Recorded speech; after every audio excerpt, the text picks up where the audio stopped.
The Chief Justice is strongly reiterating his call for the judiciary to be given full control over its capital budget.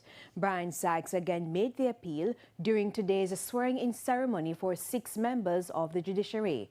His call follows the complete destruction of the St. Elizabeth Parish Court and damage to several others during Hurricane Melissa. The question of the court having greater control over its budget.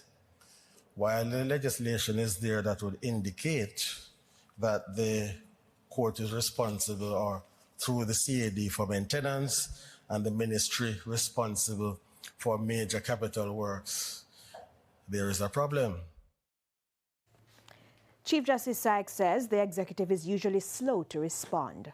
If you notice in all the discussions that have been going on about rebuilding better, bigger and better and more resilient and so on, not one word has been said about the courthouse in Black River, the courthouse in St. Elizabeth, and other courts, as if to say it is not a matter of great importance.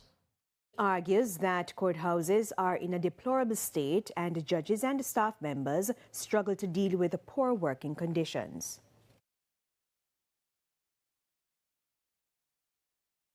The point is this, that other than the current, the Court of Appeal in its current state, refurbished and so on, I can't think of any other court in Jamaica where the minister and the permanent secretary would readily occupy. I don't know if you can think of any. I can't think of any. And I have no difficulty with them being in the surroundings that they are in. And that's fine.